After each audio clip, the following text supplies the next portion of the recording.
ஒரு பிரம்மாண்ட நகரம். போலந்தின் வியக்க வைக்கும் உப்பு சுரங்கத்தை பற்றி பார்க்கலாம் வாங்க.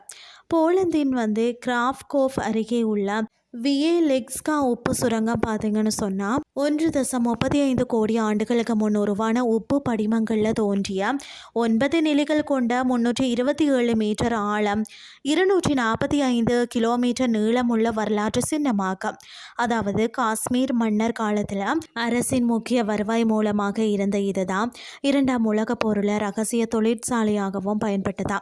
இன்று யுனெஸ்கோ பாரம்பரிய தலமாக சுற்றுலா மையமாக திகழ்கிறது. முன்னோர்கள் வாழ்ந்த காலத்தில் கதைகளை கூறும் பழமையான இடங்கள் வரலாற்று சின்னங்கள் என அழைக்கப்படுகின்றன. உலகம் முழுவதும் அதிசயத்தக்க வரலாற்று சின்னங்கள் பல இருந்தாலும் நிலத்தடிக்கு அடியில் முழுவதும் உப்பினால் கட்டப்பட்ட பிரம்மாண்ட நகரம் அனைவரையும் கவர்ந்துள்ளதுன்னே சொல்லலாம்.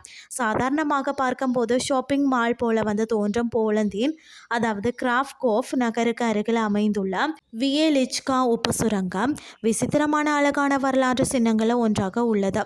9 நிலைகளாக 327 மீட்டர் ஆழத்தில் 245 கிலோமீட்டர் தூரத்திற்கு நீண்டு விரிந்துள்ள வரலாற்று சின்னம் குறித்து நாம் இன்றைக்கு பார்க்கலாம். ஐரோப்பாவின் சில பகுதிகளில் சுமார் 1.35 கோடி ஆண்டுகளுக்கு முன்பே கடல் நீர் ஆக்கிரமித்து இருந்தது. புவி தட்டுகளின் நகர்வால் வற்றிய கடல் நீர் மிகப்பெரிய உப்பு படிமங்களாக அதாவது கார்பேத்தியன் மலைத்தொடர் பகுதியில் உருவாகினதா. இங்கு வாழ்ந்த கற்கால மனிதர்கள் உணவிற்காக இயல்பான உப்பு நீரை காய்ச்சி உப்பு தயாரித்திருக்கிறாங்க. நீர்நிலைகள் வற்ற தொடங்கியதும் பார்த்தீங்கன்னா 11 மற்றும் 12ஆம் நூற்றாண்டுகளில் ஆழமான கிணறுகளை நிலத்தை தோண்டி அமைக்க தொடங்கினர். போலந்து பேரரசர் காசிமீர் ஆட்சி செய்த 14ஆம் நூற்றாண்டுகளில் அரசாங்கத்தின் முக்கிய சொத்தாக இது மாற தொடங்கியது. மேலும் உப்பு சுரங்கத்தில் இருந்து அரசு கருவூலத்திற்கு 1/3 பங்கு வருவாய் அந்த காலகட்டத்திலேயே சென்று சேர்ந்ததாம்.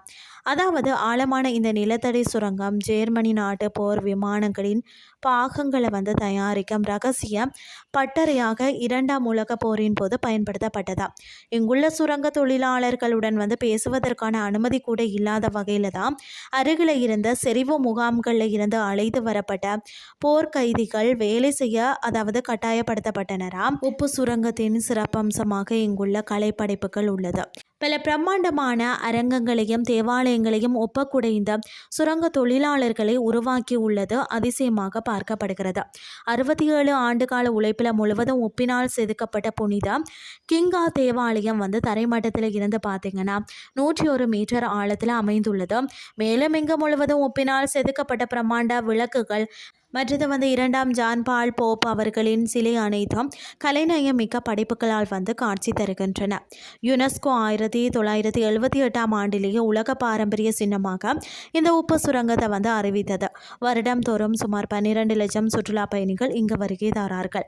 1.35 கோடி ஆண்டுகளுக்கு முன்பு உருவான உப்பு சுரங்கத்தில் தான் தற்போதும் சுவாச பிரச்சனை உள்ளவர்களுக்காக தரைக்கு அடியில் 450 அடி ஆழத்தில் சிறப்பு உப்பு மருத்துவ மையம் இயங்கி வருகிறதாம்.